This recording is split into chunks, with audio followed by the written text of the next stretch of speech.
Il dit trois choses qu'un diplomate ne dit pas.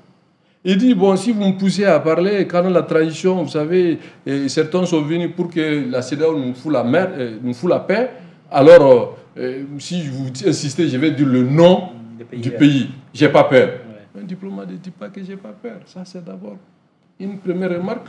Une deuxième remarque, quand il dit, et vous savez, ils ont refusé de prendre des photos avec nous, alors, mais nous, bon, un diplomate ne parle pas comme ça. Et quand il dit, même s'il faut dealer avec le diable, si cela est nécessaire, ce n'est pas une expression diplomatique.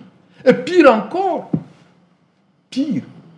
quand il dit que on pensait que être enclavé, c'est un handicap, alors que c'est les pays qui ont pris des dettes de milliards, qui ont besoin de nous. Si je ne suis pas d'accord avec Cotonou, je vais aller à Dakar. Un pays enclavé sur plus de 1 200 000 km². En économie, je vais finir juste avant de répondre à la question. Quand vous dites quelqu'un qui se trouve dans la zone de Sikasso, qui est entrepreneur, ses ports naturels d'attache, c'est le Ghana, la Côte d'Ivoire et en partie le Togo. Et si vous lui dites d'aller à Dakar, le coût, le prix en économie, ça pose problème.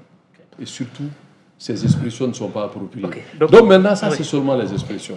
Alors je me dis, en diplomatie, quand on a cet outil pour défendre les intérêts de son pays, il y a l'élégance dans l'expression. Non seulement vestimentaire, mais dans la parole. Il est en costume cravate. Ça, c'est magnifier l'Occident. Et aller les tenir de tels propos, moi, j'aurais préféré qu'il soit habillé comme je le suis.